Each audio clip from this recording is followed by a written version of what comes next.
Brett McGurk came to Washington, D.C. to clerk for Chief Justice William Rehnquist in 2001. He planned for a career as an attorney focused on constitutional law and litigation before the Supreme Court. The September 11th attacks changed the future of the world and Brett's career. It was a call to service. He deployed to Iraq as a Pentagon lawyer in January 2004 with an assignment to help the Iraqis prepare a new constitution and roadmap to nationwide elections. He would spend a year in Iraq witnessing the war firsthand. In 2015, he joined the National Security Council at the White House, working closely with President Bush to change the course of the war through the policy now known as the Surge. Bush would later ask Brett to negotiate multiple agreements with Iraq to prepare the transition to a new administration. Brett's a fine diplomat who has served our country with distinction. I relied on Brett's good advice as we tackled significant foreign policy challenges during my presidency. I'm particularly appreciative of his contributions to our strategy in Iraq.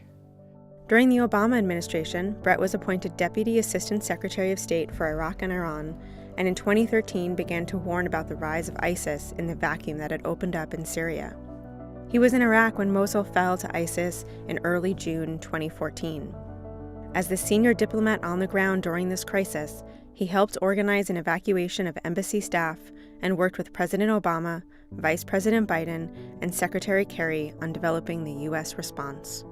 Brett McGurk was critical of the State Department effort to put together a coalition to take on ISIS. He worked as an assistant to John Allen, and when John left, he took over the job.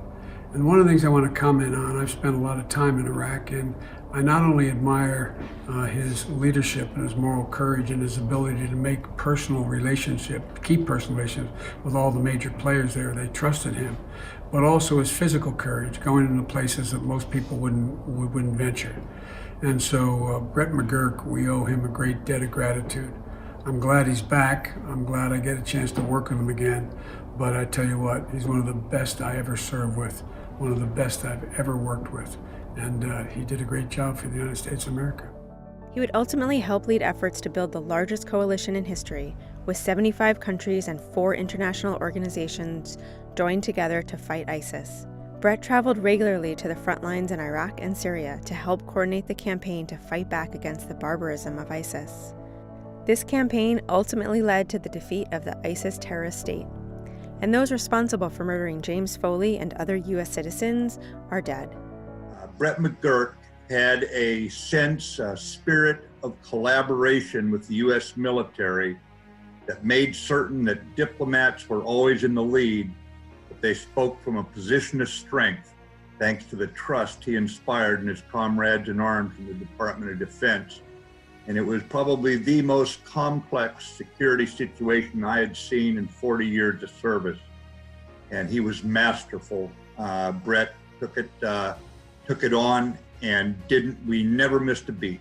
We didn't miss a beat with Brett in the lead. His judgment was superb.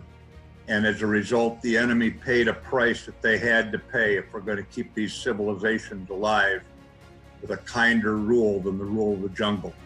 As America prepared to fight back against ISIS, Secretary of State John Kerry asked Brett to take on a new assignment, in addition to his ISIS duties. The United States had just established a secret channel with Iran to discuss wrongfully imprisoned Americans, including Washington Post reporter Jason Rezaian. And I chose Brett because he had built a particular set of relationships with people in the region. I knew from his work in Iraq and his help in moving Maliki out as prime minister and beginning to set up a government that he really had diplomatic skill, he had a finesse, he had an ability to move through tricky relationships and to do so with great discretion. Despite the many challenges, Brett was determined to not let the Iranians off the hook. He insisted that Jason's wife, Yegi, be on the plane out of Iran with Jason or the deal was off. On January 16, 2016, talks with the Iranians resulted in the release of Jason, Yegi, U.S. Marine Amir Hekmati, Pastor Saeed Abedini, and additional Americans. The photo of Brett greeting Jason as a free citizen in Geneva was seen around the world. And at the last moment, I was in Vienna with Foreign Minister Zarif, and Brett was in Geneva. And we ran into a problem because we couldn't find Yegi. She wasn't at the airport where she was supposed to be. And she was very frightened and scared, not wanting to be apprehended again or put into jeopardy in any way whatsoever. So I made it very, very clear to Foreign Minister Zarif there would be absolutely no deal and no moving forward on anything until we knew that she was on that plane with Jason and coming home. And Brett delivered the very same message in Geneva. We could not have been more clear about it, but I can't say that these weren't some very, very tense moments as to whether or not everything was going to fall apart. We are grateful for diplomats like Brett and so many others who serve our country to protect and secure the release of our fellow citizens.